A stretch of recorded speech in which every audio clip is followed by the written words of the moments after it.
ओम श्री गणेशाय नमः। हर हर महादेव। ब्रह्मा जी का रुद्रदेव से सती के साथ विवाह करने का अनुरोध, श्री विष्णु द्वारा अनुमोदन और श्री रुद्र की इसके लिए स्वीकृति। ब्रह्मा जी कहते हैं, श्री विष्णु आदि देवताओं द्वारा की हुई उस स्तुति को सुनकर सबकी उत्पत्ति के हेतु भूत भगवान शंकर बड़े प्रसन्न हुए और जोर जोर से हंसने लगे। मुझ ब्रह्मा और विष्णु को अपनी अपनी पत्नी के साथ आया हुआ देख महादेव ने हम लोगों से यथोचित वार्तालाप किया और हमारे आगमन का कारण पूछा। रुद्र बोले, हे हरे, हे विधे तथा हे देवताओं और महर्षियों, आज निर्भय होकर यहाँ अपने आने का ठीक ठीक कारण बताओ। तुम लोग किस लिए यहाँ आए हो और कौन सा कार्य आ पड़ा है, वह सब मैं सुनना चाहता हूँ,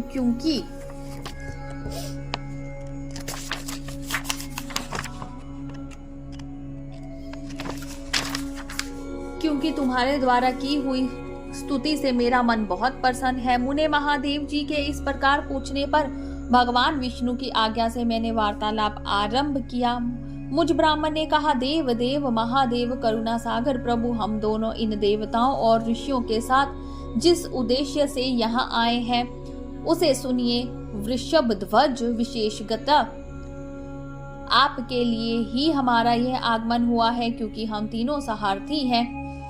सृष्टि चक्र के संचालन रूप प्रयोजन किए सिद्धि के लिए एक दूसरे के सहायक हैं। सारथियों को सदा परस्पर यथा योग सहयोग करना चाहिए, अन्यथा यह जगत टिक नहीं सकता। महेश्वर, कुछ ऐसे असुर उत्पन्न होंगे जो मेरे हाथ से मारे जाएंगे, कुछ भगवान विष्णु के और कुछ आपके हाथों से नष्ट होंगे। महाप्रभु, कुछ असुर ऐसे होंगे जो आपके वीर्य से उत्पन्न हुए पुत्र के हाथ से ही मारे जा सकेंगे। प्रभु, कभी कोई विरले ही असुर ऐसे होंगे जो माया के हाथों द्वारा वध को प्राप्त होंगे। आप भगवान शंकर की कृपा से ही देवताओं को सदा उत्तम सुख प्राप्त होगा। घोर असुरों का विनाश करके आप जगत को सदा स्वास्थ्य एवं अभय प्रदान करेंगे, अथवा यह भी संभव है कि आपके हाथ से कोई भी असुर न मारा जाए।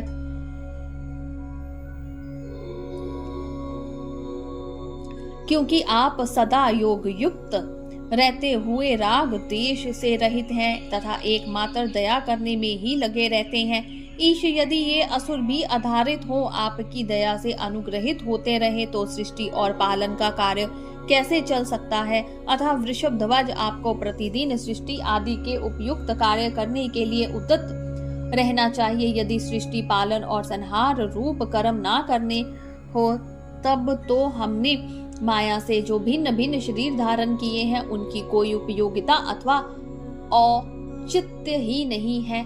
वास्तव में हम तीनों एक ही हैं, कार्य के भेद से भिन्न भिन्न देह धारण करके स्थित हैं। यदि कार्य भेद न सिद्ध हो तब तो हमारे रूप भेद का कोई प्रयोजन ही नहीं है। देव एक ही परमात्मा परमेश्वर तीन स्वरूपों में अभिव्यक्त हुए हैं। इस रूप भेद में उनकी अपनी माया ही कारण है। वास्तव में प्रभु स्वतंत्र हैं, वे लीला के उद्देश्य से ही ये सृष्टि आदि कार्य करते हैं। भगवान श्री हरि उनके बाएं अंग से प्रकट हुए हैं, मैं ब्रह्मा उनके दाएं अंग से प्रकट हुआ हूँ और आप रुद्रदेव उन सदाशिव के हृदय से आविर्भूत हुए हैं, अथवा आप ही शिव के पूर्ण रूप है। प्रभु, इस प्रकार अभिन्न रूप होते हुए भी हम तीनों रूपों में प्रकट हैं। सनातन देव, हम तीनों उन्हीं भगवान सदाशिव और शिवा के पुत्र हैं। ये यथार्थ तत्व का आप हृदय से अनुभव कीजिए। प्रभु, मैं और श्री विष्णु आपके आदेश से प्रसन्नता पूर्वक लोक की सृष्टि और पालन के कार्य कर रहे हैं तथा कार्य कारणवश सपत्नीक भी हो गए हैं। अतः आप भी विश्व हित के लिए तथा देवताओं को सुख पहुंचाने के लिए एक परम सुंदरी रमणी को अपनी पत्नी बनाने के लिए ग्रहण करें। महेश्वर, एक बात और है, उसे सुनिए। मुझे पहले के वृतांत का स्मरण हो आया है।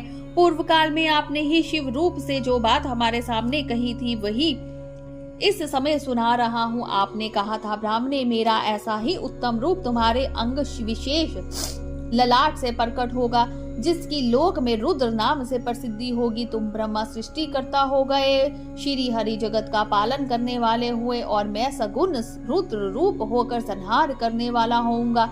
एक स्त्री के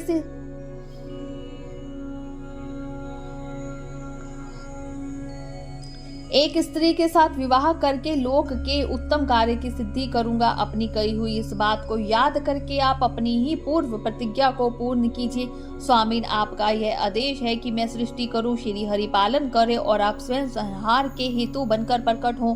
सो आप साक्षात शिव ही संहारकर्ता के रूप में प्रकट हुए हैं। आपके बिना हम दोनों अपना अपना कार्य करने में समर्थ नहीं है। अतः आप एक ऐसी कामिनी को स्वीकार करें जो लोकहित के कार्य में तत्पर रहे। शंभो, जैसे लक्ष्मी भगवान विष्णु की और सावित्री मेरी सहधर्मिणी है, उसी प्रकार आप इस समय अपनी जीवन सहचरी प्राण वल्लभा को ग्रहण करें। मेरी ये बात सुनकर लोकेश्वर महादेव जी के मुख पर मुस्कुराहट दौड़ गई।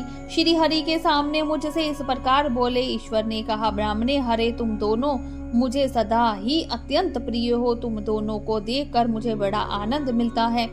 तुम लोग समस्त देवताओं में श्रेष्ठ तथा त्रिलोकी के स्वामी हो। लोक हित के कार्य में मन लगाए रहने वाले तथा तुम दोनों का वचन मेरी दृष्टि में अत्यंत गौरवपूर्ण है, किंतु सुरश्रेष्ठ गण मेरे लिए विवाह करना उचित नहीं होगा, क्योंकि मैं तपस्या में संलग्न रहकर सदा संसार में विरक्त ही रहता हूँ और योगी के रूप में मेरी प्रसिद्धि है, जो निवृत्ति के सुंदर मार्ग पर स्थित है, अपनी आत्मा में ही रमन करता, आनंद मानता, निरंजन माया से निर्लिप्त है, जिसका शरीर अवधूत दिगंबर है, जो ज्ञानी, आत्मदर्शी और कामना से शून्य है, जिसके मन में कोई विकार नहीं, जो भोगों से दूर रहता है तथा जो सदा अपवित्र और अमंगल वेशधारी है। उसे संसार में कामिनी से क्या प्रयोजन है, यह इस समय मुझे बताओ तो सही। मुझे तो सदा केवल योग में लगे रहने पर ही आनंद आता है। ज्ञानहीन पुरुष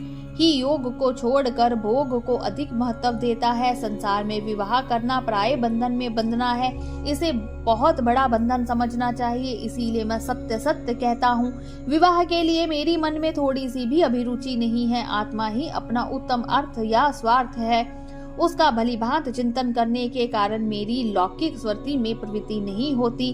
तथापि जगत के हित के लिए तुमने जो कुछ कहा है उसे करूंगा। तुम्हारे वचन को गरिष्ठ मानकर अथवा अपनी कही हुई बात को पूर्ण करने के लिए मैं अवश्य विवाह करूंगा, क्योंकि मैं सदा भक्तों के वश में रहता हूँ। परंतु मैं जैसी नारी को प्रिय पत्नी के रूप में ग्रहण करूंगा और जैसी शर्त के साथ करूंगा उसे सुनो। हरे ब्राह्मण, मैं जो कुछ कहता हूँ वे स्वतः उचित है। जो नारी मेरे तेज को विभाग पूर्ण ग्रहण कर सके, जो योगिनी तथा इच्छा अनुसार रूप धारण करने वाली हो, उसी को तुम पत्नी बनाने के लिए मुझे बताओ। जब मैं योग में तत्पर रहूं तब उसे भी योगिनी बनकर रहना होगा, और जब मैं काम सक्त हूँ तब उसे भी कामिनी के रूप में ही मेरे पास रहना होगा। वेद वेता विधान जिन्हें अविनाशी बतलाते हैं, उन ज्योति स्वरूप सनातन शिव का मैं सदा चिंतन करता हूँ और करता रहूंगा। ब्राह्मण, उन सदाशिव के चिंतन में जब मैं ना लगा हूँ तभी उसी भामिनी के साथ मैं समागम कर सकता हूँ। जो मेरे शिव चिंतन में विघ्न डालने वाली होगी वह जीवित नहीं रह सकती, उसे अपने जीवन से हाथ धोना पड़ेगा। तुम विष्णु और मैं तीनों ही ब्रह्म स्वरूप शिव के अंशभूत हैं, अतः महाभागगण हमारे लिए उनका निरंतर चिंतन करना ही उचित है। कमलासन, उनके चिंतन के लिए मैं बिना विवाह के भी रह लूंगा, किंतु उनका चिंतन छोड़कर विवाह नहीं करूंगा। अथवा तुम मुझे ऐसी पत्नी प्रदान करो जो सदा मेरे कर्म के अनुकूल चल सके। ब्राह्मण, उसमें भी मेरी एक और शर्त है, उसे तुम सुनो। यदि उस स्त्री का मुझ पर और मेरे वचन पर अविश्वास होगा तो मैं उसे त्याग दूंगा। उनकी यह बात सुनकर मैंने और श्रीहरि ने मंद मुस्कान के साथ मन ही मन प्रसन्नता का अनुभव किया। फिर मैं विनम्र होकर बोला, नाथ महेश्वर प्रभु, आपने जैसी नारी की खोज आरंभ की है वैसी ही स्त्री के विषय में मैं आपको प्रसन्नता पूर्वक कह रहा हूँ।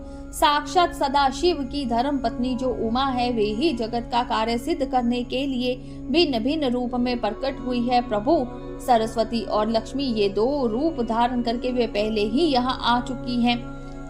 इनमें लक्ष्मी तो श्री विष्णु की प्राण वल्लभा हो गई और सरस्वती मेरी अब हमारे लिए वे तीसरा रूप धारण करने को प्रकट हुई है। प्रभु, लोकहित का कार्य करने की इच्छा वाली देवी शिवा दक्ष पुत्री के रूप में अवतीर्ण हुई है। उनका नाम सती है। सती ही ऐसी भार्या हो सकती है जो सदा आपके लिए हितकारिणी हो। देवेश महातेजस्विनी सती आपके लिए आपको पति रूप में प्राप्त करने के लिए दृढ़ता पूर्वक कठोर व्रत का पालन करती हुई तपस्या कर रही है। महेश्वर, आप उन्हें वर देने के लिए जाइए, कृपा कीजिए और बड़ी प्रसन्नता के साथ उन्हें उनकी तपस्या के अनुरूप वर देकर उनके साथ विवाह कीजिए।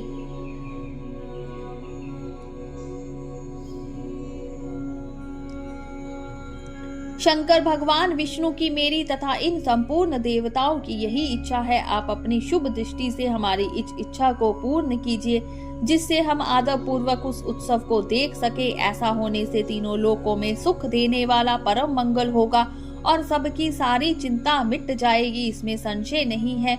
तदनंतर मेरी बात समाप्त होने पर लीला विग्रह धारण करने वाले भक्त वत्सल्य महेश्वर से मधुसूदन अच्युत ने इसी का समर्थन किया।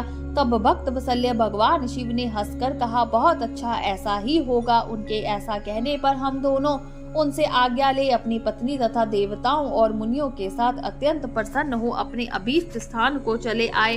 बोलिए शंकर भगवान की जय, उमापति महादेव की जय, हर हर महादेव।